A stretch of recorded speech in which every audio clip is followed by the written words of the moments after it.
Baddies, and welcome back to my YouTube channel. It has been a long time since I've sat down and talked to you like this, but today's a very important video. And I am doing an extraction on an 18-year-old first-time client, but while I'm doing that, I want to talk about something that affects millions of women silently. Today we'll be talking about endometriosis, what it is, why people get it, how it affects fertility, the hospital journeys, the pain, the exhaustion, and all the holistic ways people have used to reduce symptoms, manage flare-ups, and in some cases even reverse endo progression. And also, I would like to highlight for any of my ladies going through this, just remember you are not alone. I speak to so many of you on my baddie helpline and the stories break my heart. So today is especially for you. So while I talk, you're going to see me working on my client today. She's 18 years old. Her aunt thought she might have HS, which is hidradenitis suppurativa. If you'd like to learn all things about HS, please check out my previous videos. From my personal professional experience, I don't believe this is HS. What I see on her skin is years of compacted ingrowns, trapped hairs, oil buildup from puberty, and just no proper maintenance or education on how to look after her intimate skin. Endometriosis. This is a condition where tissue similar to the lining inside your womb starts growing outside the womb, and it can grow literally anywhere. The ovaries, the fallopian tubes, your bowel, your bladder, behind the uterus, even in rare cases, the lungs. Now, here's the problem. That tissue behaves like it's inside the womb, meaning every month it swells, thickens, bleeds, but has nowhere to go. And that is why so many ladies are in pain, and that's why cysts form, and that's why organs stick together, and that's why fertility becomes difficult.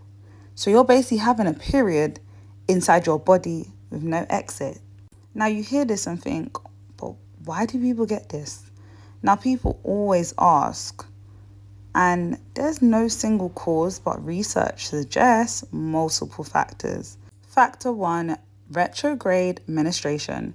This is when menstrual blood flows backwards up the fallopian tubes into the pelvis instead of leaving the body. The blood carries cells that implant and grow. Factor 2, immune system dysfunction. Some women's immune systems cannot clear those misplaced cells, so they just stay and multiply. Factor 3, genetics. If your mother or your sister or any family member has endometriosis, you are 7 to 10 more times likely to develop it yourself. Factor 4, and this is one of the most interesting factors, childhood trauma plus stress. Research is emerging that long-term stress can actually dysregulate the immune system, making symptoms worse. There's never one cause, it's a complete mixture. And while some people may have it easier than others, some people have it 10 times worse. Endo is not just painful periods. It can be in forms of missing school, college, work, blacking out from too much pain, vomiting, being told it's normal, going to A&E and being ignored, years of doctors saying take paracetamol, being told it's in your head, feeling like a burden, waiting months for ultrasounds, waiting years for surgeries that don't always help, relationships breaking down, losing jobs, crying on the bathroom floor, the mental drain of being dismissed, and then on top of that, the fear around fertility. What if I can't have a baby? Why is my body like this? This is why community matters, and this is why my helpline exists, and this is why I make videos for the ladies. Women deserve to be heard. A lot of my clients, whether you're in the USA, UAE, Australia, UK, say the same thing. My practitioner says it's normal. My GP says it's normal. They gave me nothing but painkillers. They keep telling me to go home. By the time they took me seriously, I needed surgery. And this is why I tell you guys all the time, you are allowed to change your practitioner. You are allowed to change your doctor. You are allowed to change your GP. Ask your friends, who's your doctor? Join Facebook groups. Ask your community. Ask your family. You do not need to stay with a doctor who is dismissive. Find a doctor that actually cares about women's health and not just a textbook. One that doesn't just treat you but cares about you. Quick one, guys. You can see here the little pockets I'm clearing. This is why I always recommend waxing, because shaving just traps everything deeper. She had never waxed in her life before, so you'll be able to see the difference in how clean the skin becomes after the treatment. So we had to do a quick mini bikini wax, which I actually done for her for free, due to the area being heavily congested. Now let's get into the holistical side, and let me just say this clearly. I'm not telling you to avoid medical treatment. If you feel unsafe, in extreme pain, bleeding heavily, or you know something feels wrong, you go straight to the hospital. But for everyday management, symptom reduction, inflammation control, and even reversal in some cases, guys, not guaranteed, but some cases, these are all my holistical tools that I've rounded up from experience from women all around the world. And I am going to break them down clearly and explain how to use them and include research sources so you understand them fully. Feel free to bookmark this video, save it, share it with a friend, and feel free to even take a screenshot. Coming in at number 1 is turmeric plus ginger. This is for inflammatory. This works because endometriosis is inflammation based.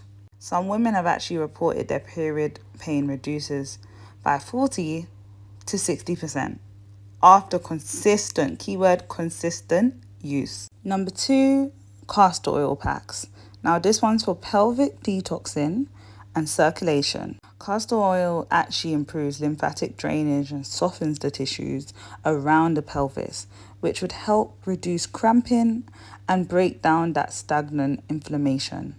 Number 3, and I know you guys have heard this before, but diet change. Now, not your normal type of diet. A diet that reduces estrogen.